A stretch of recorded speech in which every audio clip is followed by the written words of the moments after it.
everyone, welcome again to my Sunday 9 p.m. live video. I'm Dr. Tan Ping, consultant obstetrician and gynecologist. Okay, some of you be surprised, you see me in specs, yeah, see me in specs. Okay, yeah, you'll be wondering why. Actually, I'm trying to cover up something. Okay, shortly before Chinese New Year on the 10th of February, I decided to do a surgery around my eyes. So I thought, oh, this year no Chinese New Year, it's the best time to go and do for surgery. Close my clinic for 8 days, and then there's enough time for me to recover from my wound. Yes, well and fine, the wound is fine, but it does have some raw areas that I'm trying to cover. So I wear specs. Actually, I wear specs one.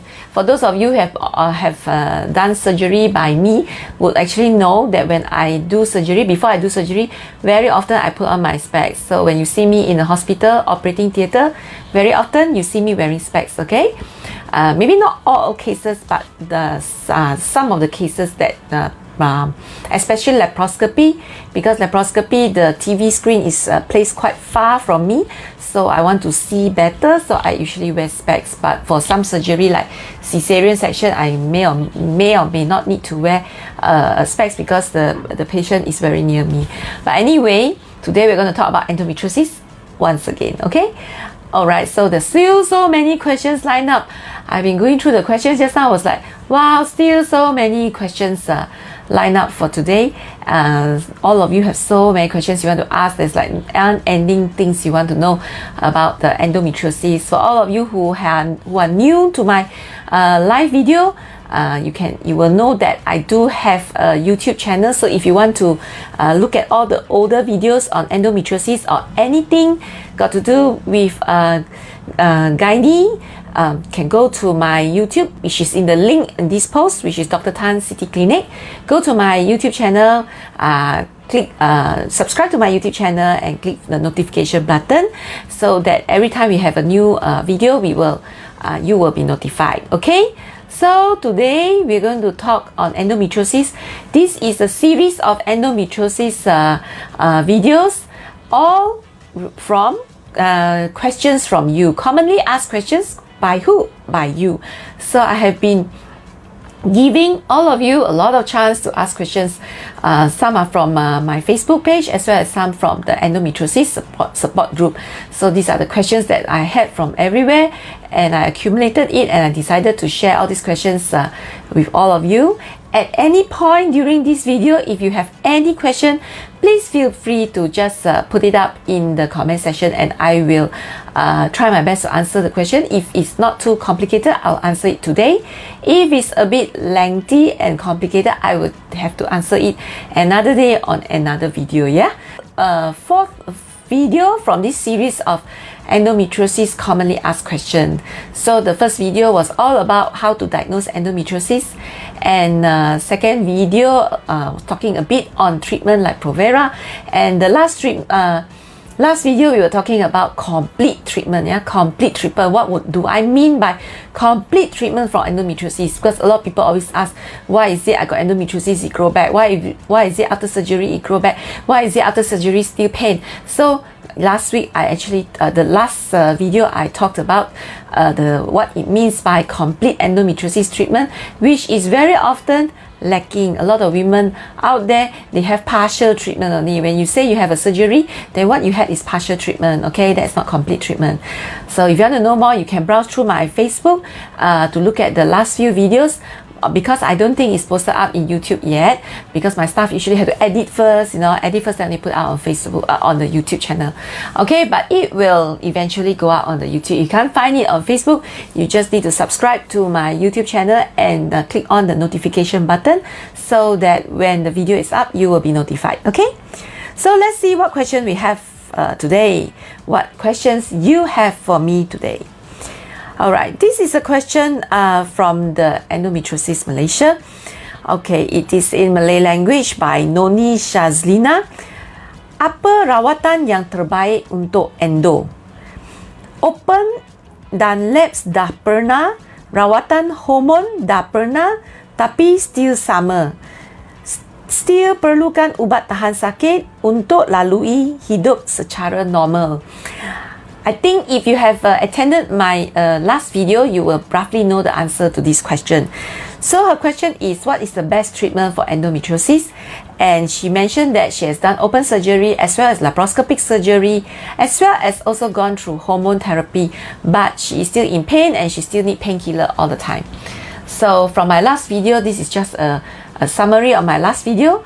As I mentioned, that treatment for endometriosis, number one, is lifelong.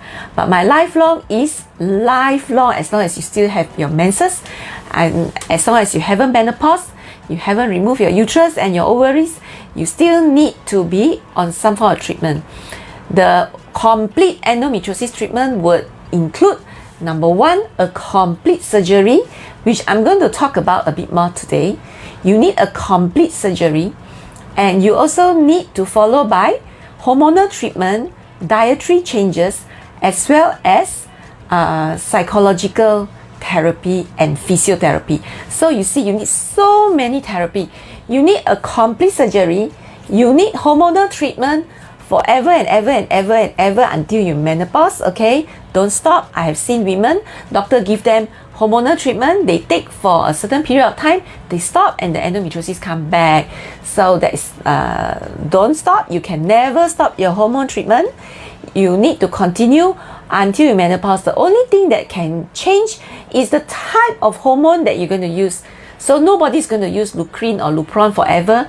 Nobody's going to use Visane forever, because all these medications are very strong. It's meant for short term. But you don't stop it. You only can change to some other hormonal therapy. And I have mentioned already in my previous video, especially my second video, that your hormonal therapy need to be a total progesterone therapy. Okay, so don't take oral contraceptive pill, Yasmin, all these, or yes, these are not total progesterone therapy. They are mixed between progesterone and estrogen. So it is actually not 100% good for endometriosis. It's more useful for prevention, but not useful for control or treatment of endometriosis. Okay, so if you can, try to avoid oral contraceptive pill. So hormone therapy until menopause, this is a must. So you can always see all people who ask me this question, they usually never start on hormone immediately after surgery, or they started but they stopped, and then for a certain period of time they never do go on hormone already. But some of you maybe already do surgery and also do hormone therapy, but you are still having pain. So what are the other things? Dietary changes, as I mentioned earlier, anti-inflammatory diet, low estrogen diet, high progesterone diet, all these things. If you want to know more, please make an appointment to see my dietitian. She has a whole list. In fact, she also have a brochure, so she can just print out the brochure for you, and then you know all the list of things that you can eat and cannot eat. Okay. Number 4, you also need psychological therapy, because very often the nerve has been hyperstimulated and become very sensitive. Some of you may have already had programmable pain. Some of you is not programmed pain, but the nerve is already now very sensitive, and as a result it keep being stimulated. So your endometriosis may be gone because of the surgery. That's why even you take hormone therapy, it doesn't work. If you have no more endometriosis and your hormone therapy is not working, then you always have to think about the nerve being hyperstimulated. So nerve being hyperstimulated or program pain, all this we need to go and look for a psychological therapy. So psychological therapy to reprogram your nerve, reprogram your nerve. You need to reprogram your nerve, okay? And last of all, physiotherapy. Why? Because a lot of time, because you've been in pain all these years, so all your muscles are very tight, and when muscles are tight, they also cause pain. So you need to see physiotherapists to relax all the muscles that are involved that cause your pain to come. So you see, a complete treatment for endometriosis is not just one surgery. It is surgery, hormonal therapy, dietary changes, psychological therapy, and physiotherapy. So you see, so many things we have to do. But today I'm going to talk about surgery, and I mentioned that we're talking about complete surgery. Why I want to talk about complete surgery? Because in my earlier videos I did mention a bit. I like to share with you what I mean by complete surgery. I want to share with you my journey as a gynecologist. So what I need to share with you, I want to be very honest with you so that you actually know what is happening out there. Okay, I was first became a specialist about 20 years ago. Yeah, it's about 20 years ago. So when I first became a specialist, I was the most junior specialist at that time, and I was posted to a hospital, a government hospital. At that time, I'm the most junior specialist. And there was this case of endometriosis, so I decided to post her up for surgery. In fact, her cyst was very big and she was in a lot of pain, so she needed to do surgery. At that time, I only know how to do open surgery for endometriosis, so we did an open surgery. And then during the open surgery, oh my God, this is a stage 4 endometriosis with frozen pelvis. What to do? So I'm so junior at that time, so I also don't know what to do. So I go and call my senior law. So I see who can come. So the one who came to me is the second most senior ONG specialist in my hospital, which is already in her 40s. So she also worked for, you know, from 20s to 40s as a specialist, also more than 10 years already. So she is the assistant to the head of department, so she's very senior. So she came to help me. So I said, oh good, I have a senior doctor who come and save my life now. It's to save me because I don't know what to do with this patient. So you know, when she came in, you know what she did? She told me, Tan, what are you trying to do? It's so bad. Don't do anything. Puncture the cyst, suck out all the fluid, and close the wound. Oh my God, that's the advice she gave me. And I thought that should be the right thing to do, right? So she is so senior. So that's what I did. So I also puncture the cyst, suck out all the fluid, and close the wound.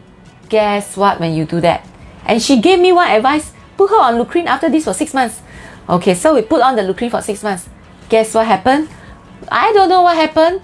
That's what happened in government hospital. We don't know what happened one. Because after operation, we ask patients to come back, they see another doctor and another doctor and another doctor. Actually, we don't know where they are. So honestly, I do not know what happened to this patient. But I know one thing. The cyst is definitely still there. So the first thing I learned in endometriosis is puncture the cyst and suck out all the fluid. And trust me, last year, I still saw one girl who came to me from Prince Court because she had a surgery done in Prince Court. And after the surgery, she was also on Lucrin for 6 months.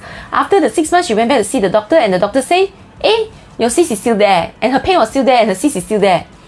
And I see it repeatedly again and again. Not too often, but I do see it on and off. So this girl, somehow she had the video recorded.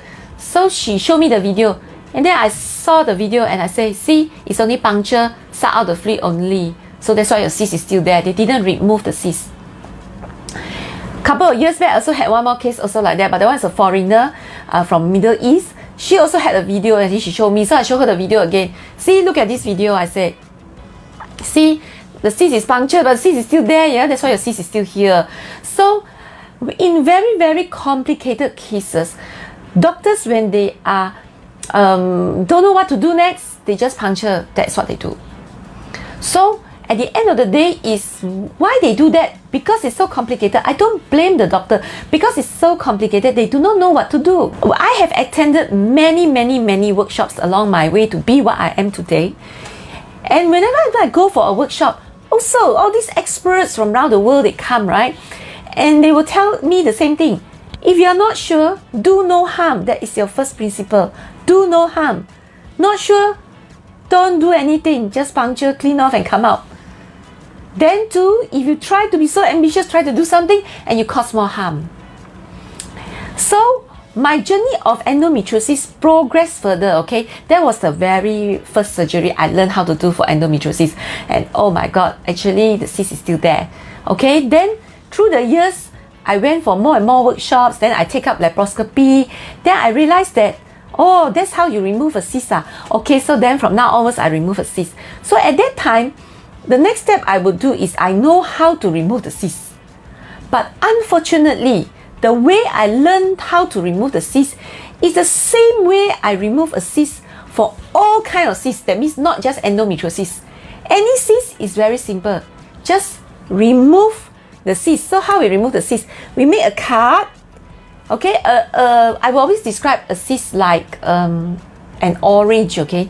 You know when you want to eat an orange, still remember how to peel an orange, right? Because you just peel so many orange recently. So you know Mandarin oranges, we peel, and we take out the orange, then only we eat what is in the middle, right? So in removing an ovarian cyst, it's exactly the same.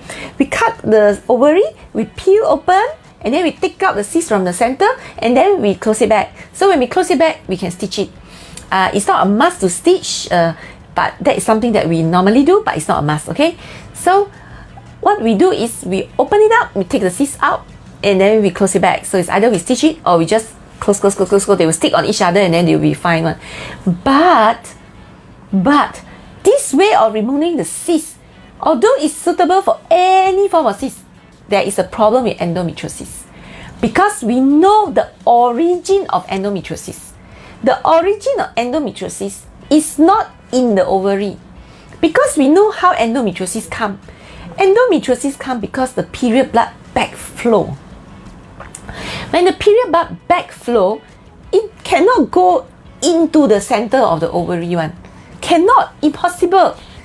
So actually what happened is, it will backflow and it will stick on the wall around our tummy.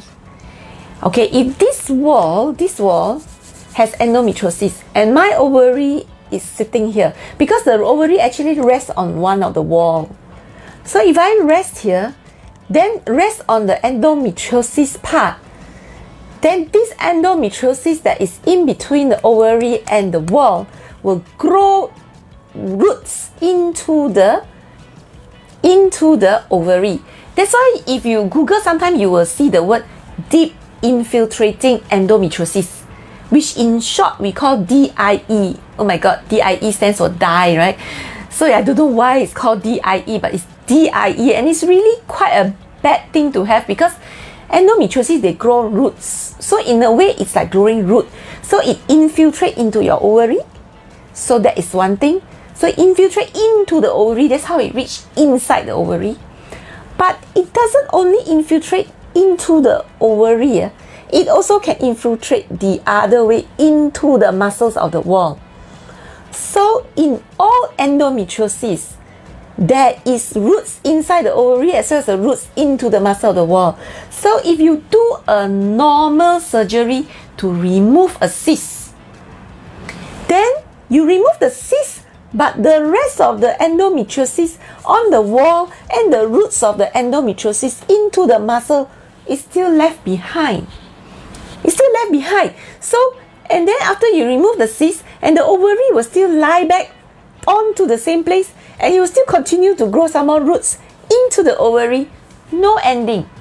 So that is why a lot of time when people remove cysts, especially when the surgery only remove the cysts, that is when you see the cysts keep coming back. 2 years, 3 years come back. So when I learned how to do laparoscopy, I started doing a lot of endometriosis, and I removed the cysts.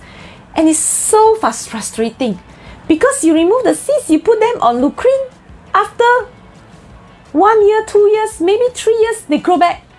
And then patient definitely will come back and ask me, "Doctor, why grow back?" I was like, don't know. I've done my best because I have removed the cysts and I give you Lucrin. And at that time, even because of all this growing back, I even put all of them on long-term hormone therapy. Still the cysts come back. How?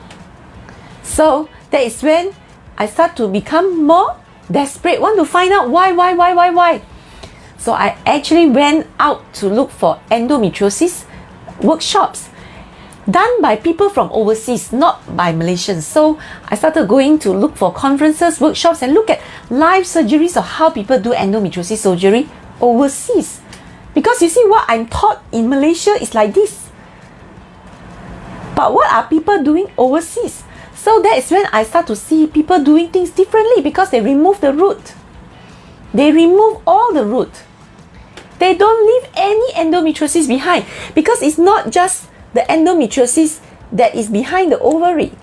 There is still a lot of endometriosis that is on the bowel, on the other part of the wall. You know, behind the uterus you have bowel, you got urine tract. In front of the uterus you have bladder. There's still a lot of blood that is stuck on here and there, all everywhere. And it can still grow roots. And you must understand, sometimes it can even flow upwards, up to your liver, your lungs, your stomach, and they grow roots. Just a couple of days back, I was doing one case, very extensive case. You have endometriosis on her uterus, her tubes, her ovary, on her urine tract, on her bladder, her big bowel, her small bowel, her appendix, her stomach, her liver, and the lungs. Extensive. The whole tummy from the top to the bottom. So you see, it can go everywhere. And wherever it go, it will still grow roots that go inside further. And if you do not remove all the roots, let's say I remove the root of the cyst, okay? But there's still endometriosis very close by, not too far. It will slowly grow roots, come towards your ovary. That's why it grow back again. So ultimately, we would say that the right surgery should be a complete surgery. So over the years, I went to pick this up, and trust me, it's not easy. And that is why sometimes nowadays I tell patients, endometriosis surgery is the most difficult surgery to do in this world. In this world. As far as your tummy is concerned, it is the most difficult surgery to do. More difficult than cancer surgery. That's why whenever I attend all these workshops by world famous doctors, they will tell us, if you are not confident to deal with such complicated things, it's better you don't do it. Close it and send her to someone else. So, because it is a very complicated surgery that involves so many organs, so if you are not sure how to remove or do surgery on all these organs, or you do not have the right person to support you. That's why if you ask me, I got so many hospitals to go. You see, for those of you, you know, I have Sunway, I have Sunway Velocity, I have Pantai. But you will realize that for complicated endometriosis, I only go to one hospital. I only go to Sunway Medical. Why? Because if let's say you have endometriosis in your bowel, in your stomach, who is going to support you? Do you know that the entire Sunway Hospital got like 20 over surgeons that can operate on the bowel, but not every one of them can remove the endometriosis for me. Only one or two only. And I can't find these doctors in other hospitals. So I have no choice. I have to be there. I need the support. Because if I don't have the support, then I can't do a complete surgery. I have this case, this one good example. Because along my years of picking up endometriosis surgery, I went through step by step. So first I have to do this, then do that, then deal with the bladder, the ureter, everything one by one, okay? So halfway through I haven't perfected yet, it was halfway, and I remember I was in one hospital that I rarely go nowadays. And I saw this big chunk of endometriosis on the urine tract, you know. So this is a ureter, let's say this is a ureter. There's a big chunk on it, you know. Big chunk, very big chunk sitting on it. So that time I still do not know how to do ureter. Now I know already, but those days I still don't know. So I call my urologist. So the right thing to do is to call urologist to come, because ureter belong to urologist. So my urologist came. He said, please don't touch that thing. Leave it there. Give her hormone therapy lah. Next time, if any problem, we operate second time. I was like looking at him. I was blink my eye. Don't do anything. Give hormone therapy. This lady, no children, want to give birth, what you know or not? She wants to get pregnant. When you want to get pregnant, you can't be on hormone therapy. But what to do? That time I'm still not trained. So you see, I'm not trained. I cannot do. So I'm not trained to do what the urologist can do, means I cannot do. So the problem with endometriosis is, number one, it is a disease of gynae. Only gynaes so knows exactly what need to be done for endometriosis if we are trained. But when it involves ureter, bowel, we are not trained to operate ureter, operate bowel, operate bladder. To be a gynae, I don't need to learn all these things, because you got urologist, you got colorectal surgeon. But when you call the colorectal surgeon to come, or the urologist to come, he will ask you what to do. Because endometriosis is not something they know how to treat. So you see, we have people who know how to operate on bowel and ureter but don't know how to operate on endometriosis. And then we have people who know what to do with endometriosis but not trained to operate on bowel and ureter. That is why there is a problem. That is why majority of women worldwide, we are not talking about Malaysia, we're talking about all over the world. They always go for surgeries that are not complete. And even the world-renowned doctors will tell you, if you can't do it, you're not trained to do it, please don't do it. Because it may cause more harm. Don't do it. Close up. Send to someone else who knows how to do it. That means you need a second surgery by someone else who knows how to do it. So you see, so the majority of doctors all over the world are trained this way because of the what do you call that? What do you call it? Red tapes around that is gynae cannot operate this. Surgeon endometriosis don't touch. Urologist endometriosis don't touch. So then how to bridge the gap? So there are people like me, like some of us all over the world, gynecologists who have decided to get ourselves trained. I must know what to do with the ureter. I must know what to do with the bowel. I must know what to do with the liver, the lungs and everything. I must know what needs to be done first.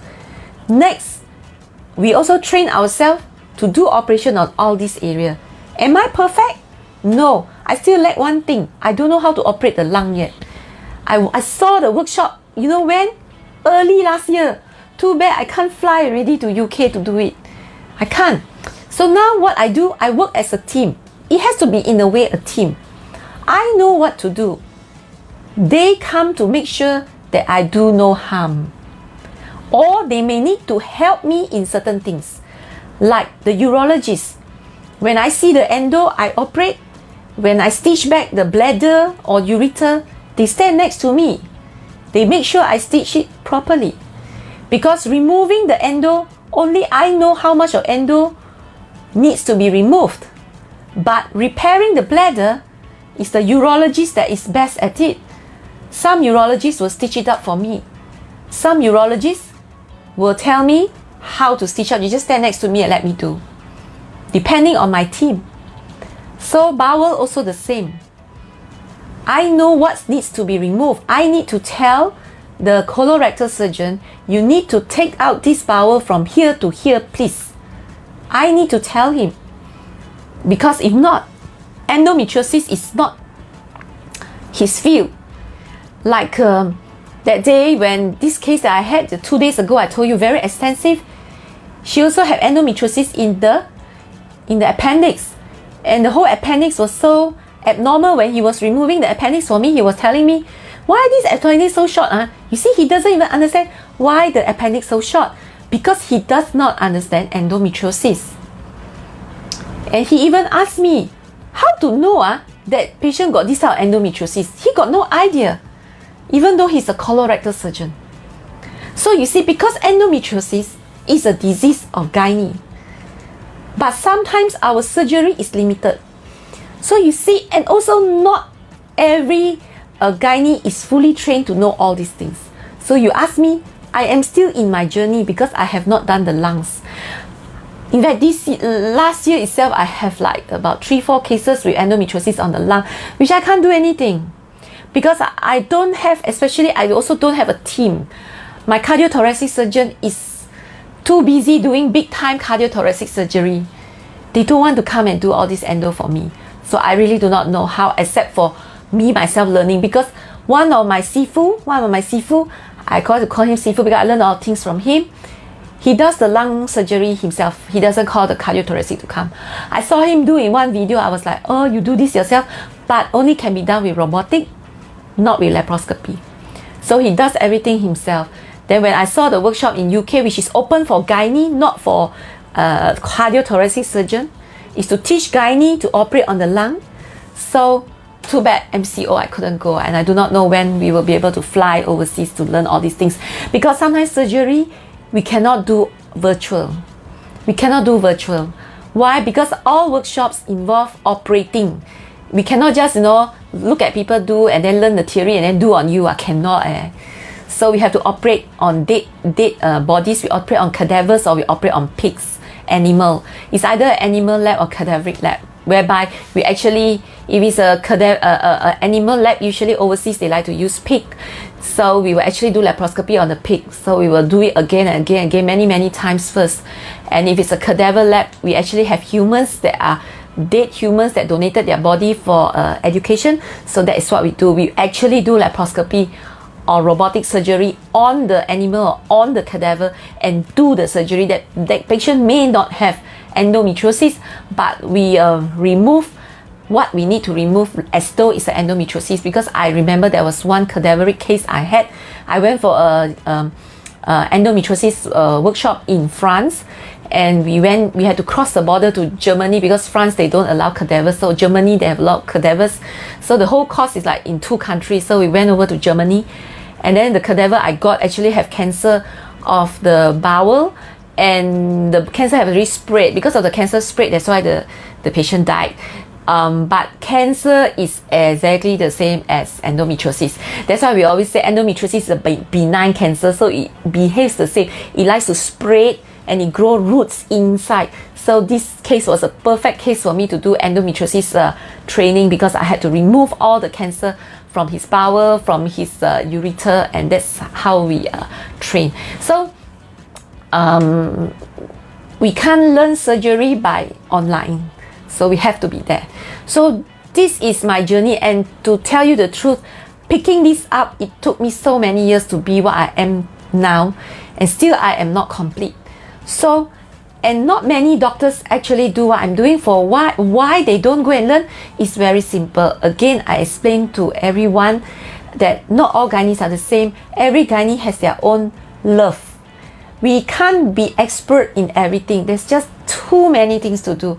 If I'm a gynae that love to treat cancer patients, there's so many things to learn in cancer. There's so many new things every day happening. There's so many new things to pick up. I have no time to learn endometriosis.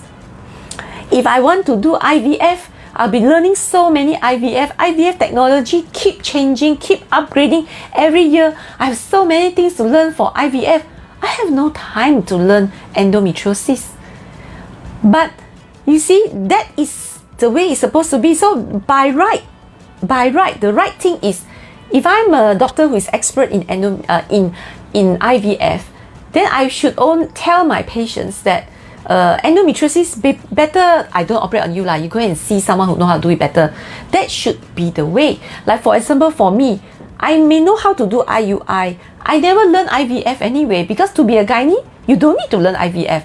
But all of us know how to do IUI. But I don't want to do IUI. Why? Because I know in my hands, your IUI sure not so good one. Because I never bother to improve myself in the skill of IUI. So when my patients tell me, or I think you need IUI or IVF, I send you to someone else. I don't do it myself. Same like cancer. We learn how to do surgery on cancer, but we don't learn in depth, and we don't learn what's the latest, because we are not interested. So we send to someone else to do it. So by right, it should be that way. It should be that way. But unfortunately, doctors who can do endometriosis complete surgery is hard to come by. And most doctors know how to remove cysts. So most of the gynae will just remove the cysts. And some of them will be very honest with you. They'll tell you, involve the bowel, involve this, involve that. So a lot of things I never touch. They're so honest to tell you. Because they tell you because they want you to be on hormone therapy long term. But sometimes even with hormone therapy, it still comes back. That is the why. That is why it still comes back. So this answer, because this is not the first question I get. This is, I guess, the third question already for this whole series, which asks me the same thing. After surgery, I'm still in pain. After surgery, I still have this and that and this and that. So the answer is there. You want to be completely well from endometriosis, you need to get a complete surgery. Complete surgery, number one, open surgery is definitely never complete. Because there are quite a number of doctors, they know that it's going to be complicated. They not dare to do laparoscopy because laparoscopy, maybe their laparoscopic skill is not good enough. So they tell you, in this case, you have to do open. It's true. In his hands, you have to do open because his laparoscopy skill is not good enough to do this complicated surgery. But when you do open surgery, it's never complete surgery. Why? Because when you open such a small line in the tummy, at the lower part of the tummy, you can only see what's at the lower part of the tummy. What about upper part of the tummy, middle part of the tummy, higher up? Cannot see. Got endo also don't know. So you will definitely leave disease behind. So that's why whoever who tells you that you have to do open surgery already means that that person cannot do a complete gynae endometriosis surgery. The closest you can go is laparoscopy. Laparoscopy, because you put a camera in, you can see the whole tummy. So now you can see the whole tummy. Okay, then you can remove whatever you can see. But the question is, can you remove whatever you can see? So the question that I would want to ask my doctor is, what if there's endometriosis in my bowel, in my bladder, in my urinary tract? What are you going to do? Is he going to say we will still try to remove all? Or is he going to say that if these places are very dangerous, don't touch, then we just put you on Lucrine and Vicene after that? If his answer is we will remove all, that means he is trained to do endometriosis surgery. If his answer is these are too dangerous, don't touch, then he's not trained. That's why it's dangerous, because he's not trained. So in a way, when you ask this question, you roughly know whether that doctor is trained or not. Because I know I'm not the only one that is trained. In Malaysia, there are not many, very hard to find, probably less than 1% of all the gynaes out there. But there are. You have to find them. And thirdly, of course, you ask me, the best would be robotic surgery. Because robotic can see everything as well, just like laparoscopy. But now the person doing the surgery is not me, but the robot. So I always like to describe, because robot is robotic assisted laparoscopy. So ultimately, it's still laparoscopy. But you use a robot to help you. Why?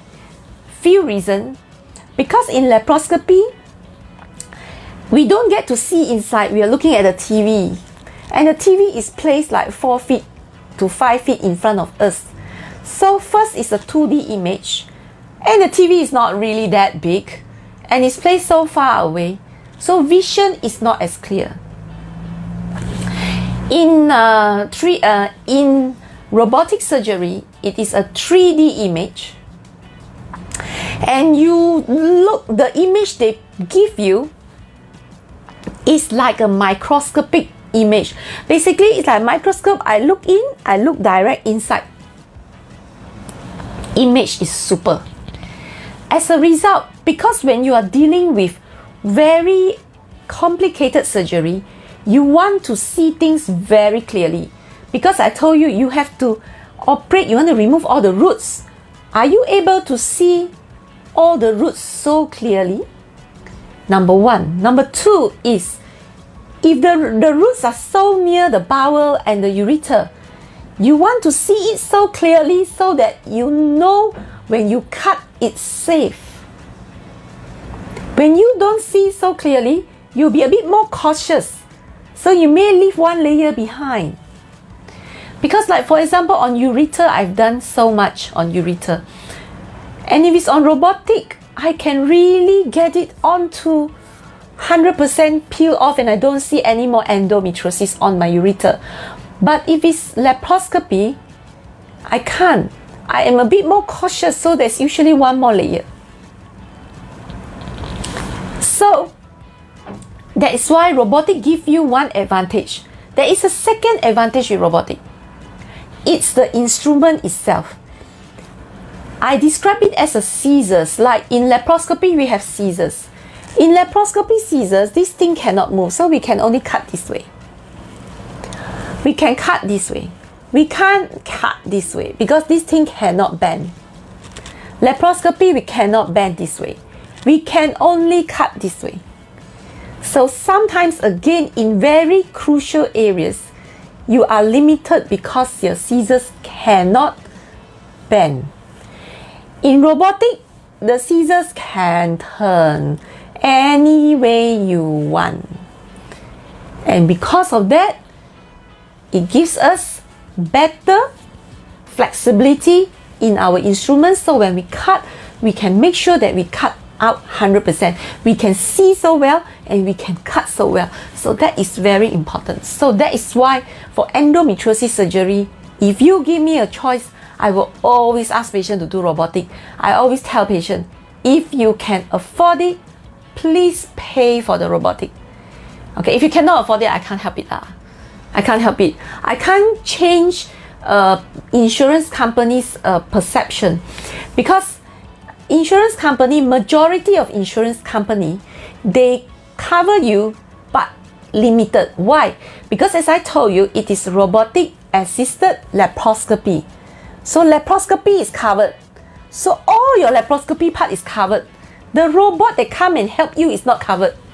So there's certain portion you need to pay yourself. I cannot convince them to cover, because robotic surgeries that covered by insurance 100%, there is one criteria. It must be a commonly done surgery in the government hospital. Oh my God, I come from government hospital. We don't even do complete endometriosis surgery. Government hospital got robot, so many robot, but they use it for other purpose. So those other purpose, if you do it in private, robot is completely covered. But in gynae, hardly anybody use robot in government. It's usually the urologist. So urology, prostate surgery, definitely covered 100% by insurance. But gynae, it is not well established yet. This robotic surgery in government hospital. Don't mention this. Why they don't do robotic for in government hospital for gynae? Because they are not doing all this complicated endo surgery. Because only in complicated endo surgery you definitely need robotic. That is the best. Other things not necessary. Robot is good for big fibroid, but if you're in government, they just do open up. Big fibroid just open up. But deep endo, complicated endo, open doesn't solve your problem. You need robotic.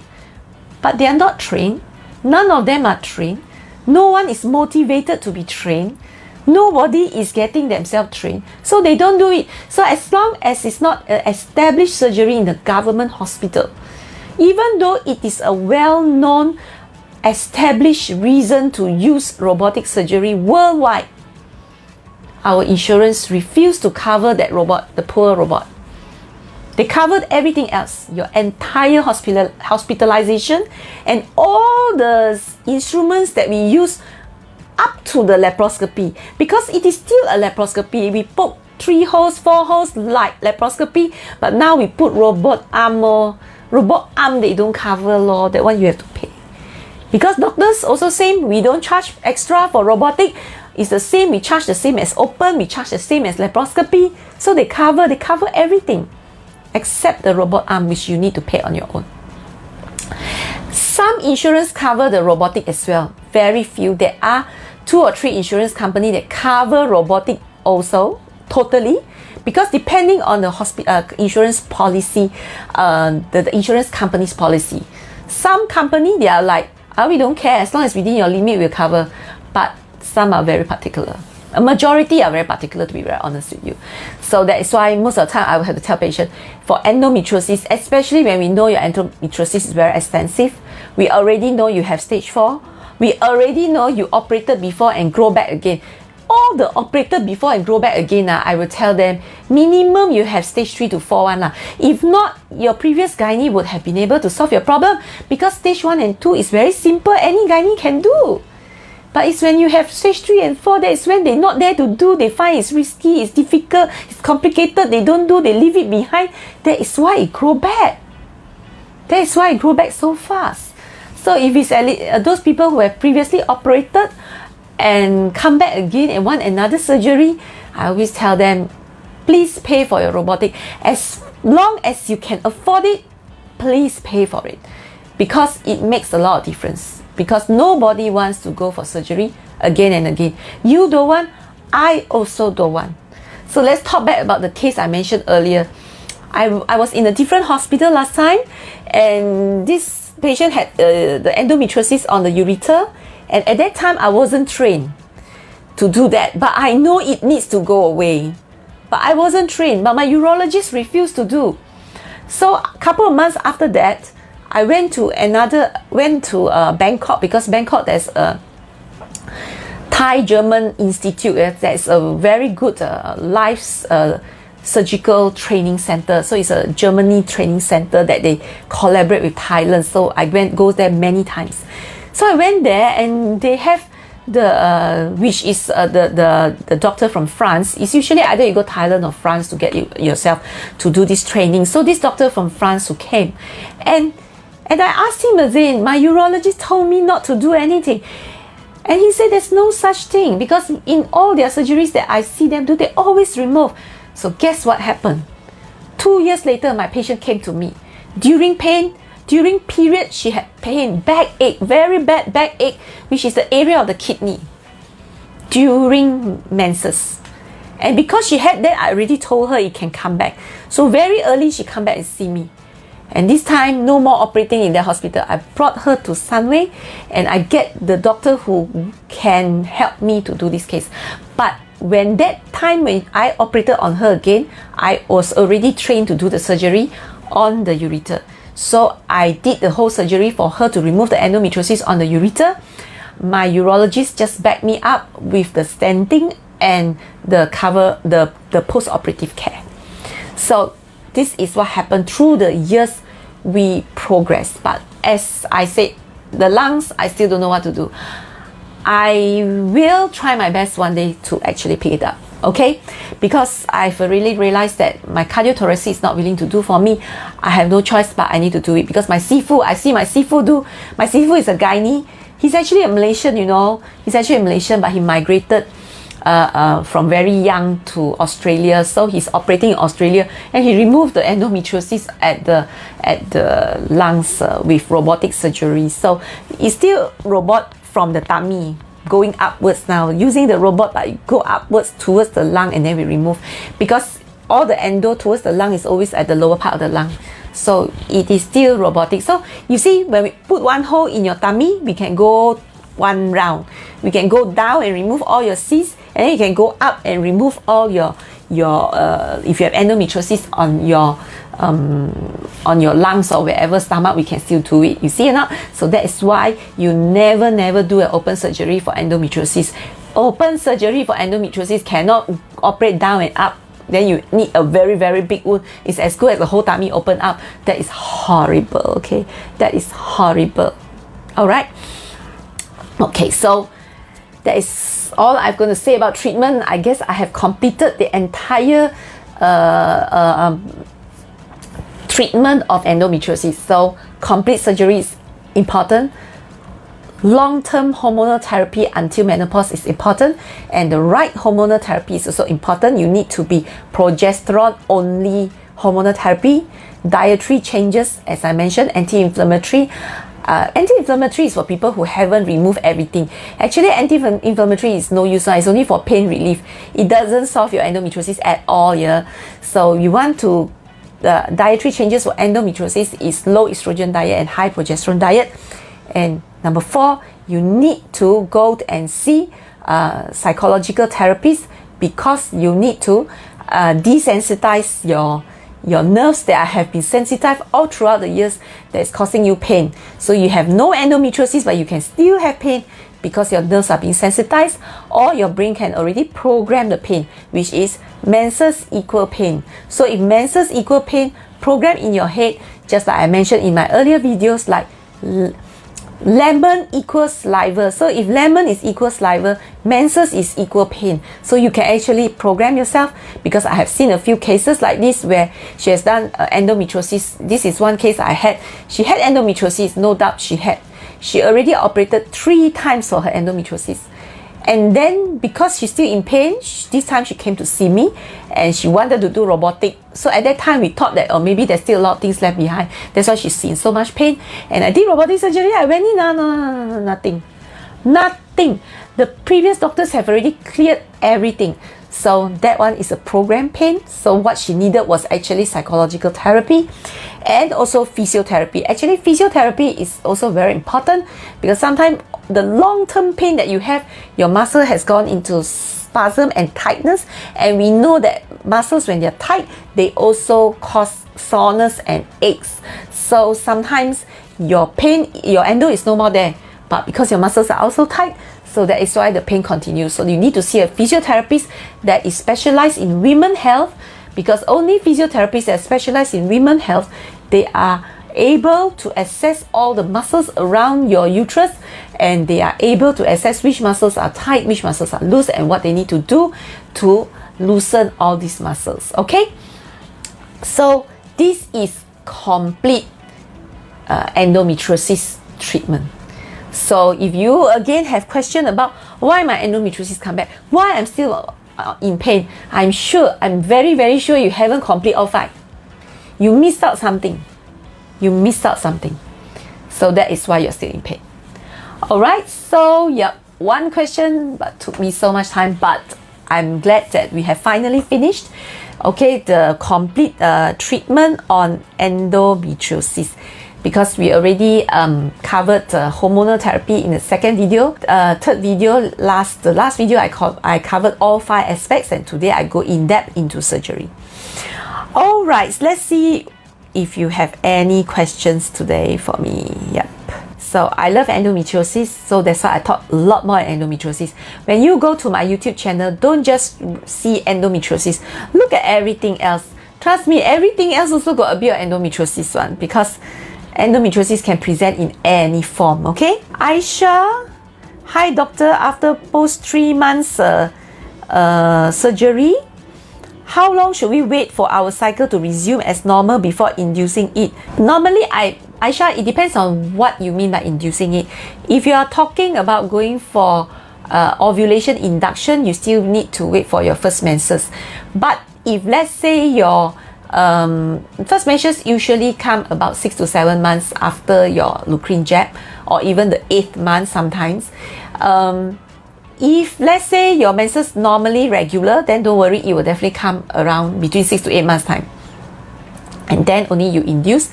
If let's say your menses all along can be 3 months once, 4 months once, then after about 6 to 8 months, you can always go and see gynae and see whether your menses is already there. If it's there, then because your menses don't always come every month, so it's not coming yet, but actually the menses is already there, then you can always start inducing at that time, but you need to see a gynae to assess. Yeah. Fatin asks, my cousin has stage 4 endometriosis, have very bad severe endometriosis, severe menstrual pain until she need to be admitted.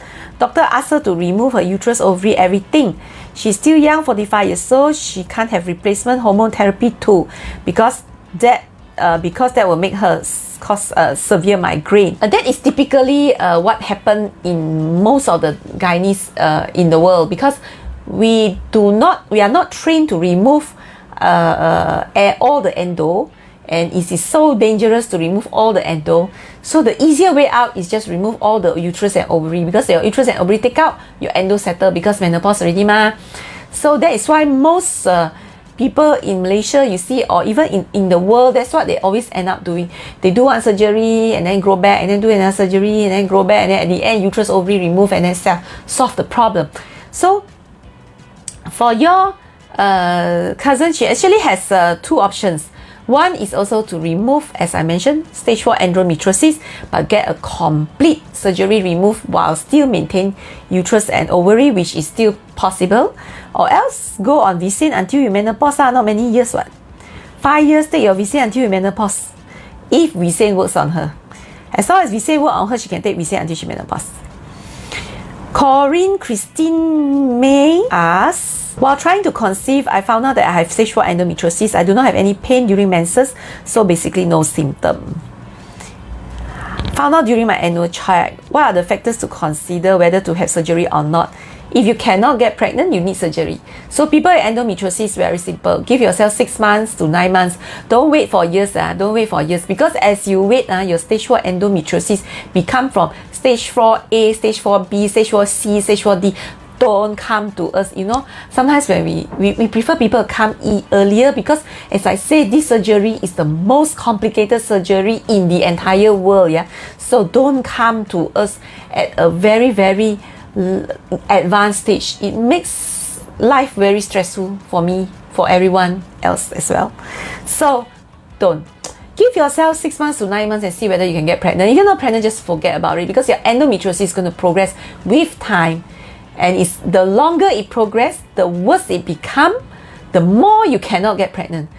Don't want you to reach a stage where you can never conceive forever. If you want to talk about this, you can post it up as a question. What are the factors? I think there's somebody who has posted up.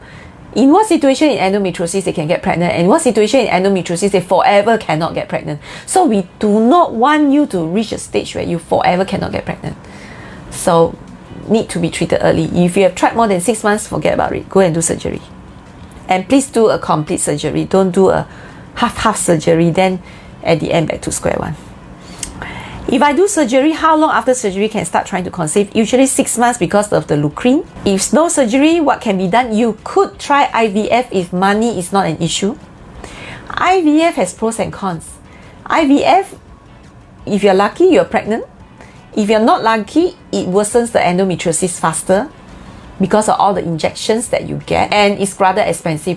If you have a lot of money, I feel that's no problem lah. Just do lah. After all, it's 1 month only ma. You do this month, you pregnant lah. Not pregnant within 1 month, But most importantly is do not delay, because the more you sit on it, the more advanced your endometriosis will be.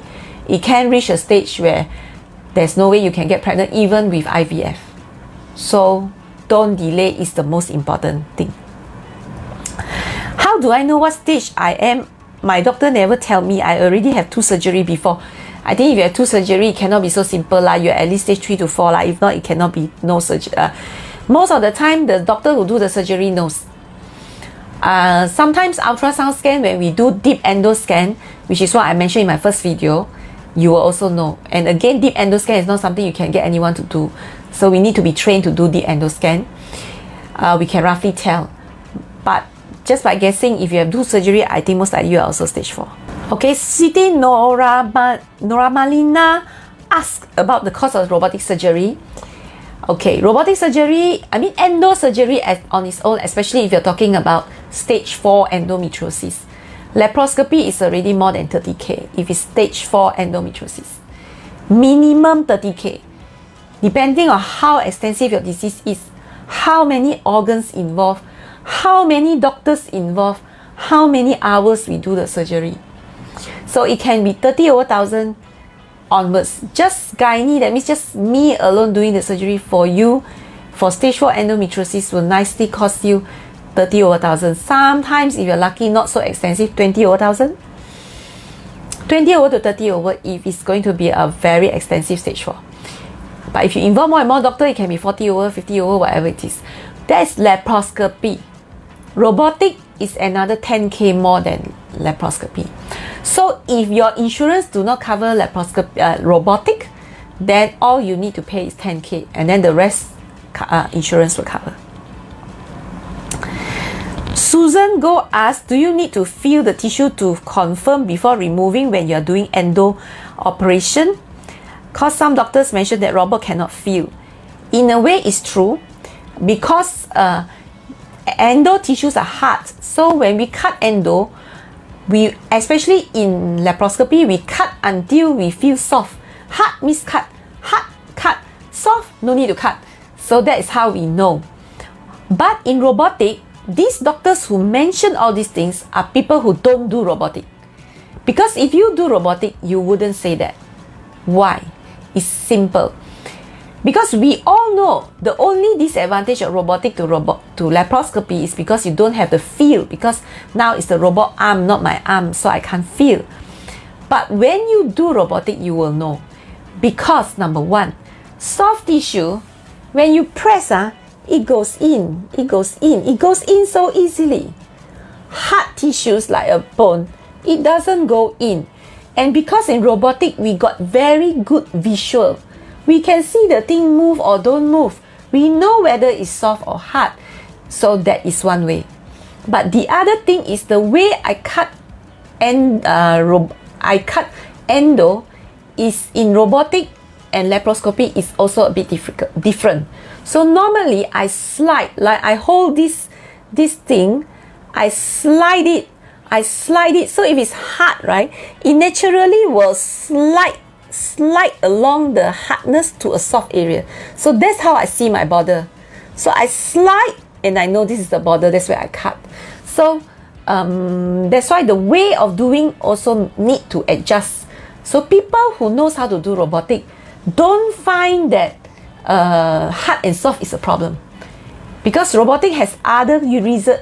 For prolapse surgery, when I do robotic, it's also very important. I need to hitch the uterus to the bone, and then I cannot feel how to feel which one is a bone. Yeah, very easy lah. Bone is so hard. So bone, you not nothing move one. That is bone lor. So actually, it's not really an issue. Okay, the only people who mention that are people who do not do robotic surgery, because not many people are trained to do robotic surgery, and in fact not any gynae can be trained to do robotic surgery. Robotic company has been very strict in who have been chosen. Trust me, long ago when Prince Scott had the robot, like more than 10 years back, I was like knocking at everybody's door. I want to learn robot. Nobody want to teach me. Not allowed to learn. Until the last couple of years, I started learning robotic when Sunway had the robot in 2016. That is when only I started. Because they choose their doctors as well, yeah. And they go through a series of training, and not everybody can pass also, okay. Let's not mention name, but there are people in Sunway who didn't go through. There are three live cases successfully. So they don't operate on the robot anymore, okay. Catherine say, I'm 56 and had hysterectomy 5 years ago for endometriosis. Do I need any more follow-up treatment? I would just want to do a blood test to make sure you're menopause. If you're menopause, then no need. Unless your ovaries is left behind lah. No more ovary, then no need lah. No more ovary. You have to menopause, or you need to remove your ovary for both your ovaries for endometriosis to actually end. So if both your ovaries are removed, then no need to check, no need any more treatment. But if your ovaries are still left behind, then just do a blood test to make sure you're at menopause, because you're already 56. Siti Zubaida asks, if menses still come after Lucrine, periods still come every month, does that mean the endo is very bad or nothing we can do? No, it means your Lucrine didn't work on you. So sometimes we may need to do a blood test to reconfirm that your Lucrine is not working. And if it's not working, you may need to change to Visane, because sometimes for certain people the Lucrine doesn't work.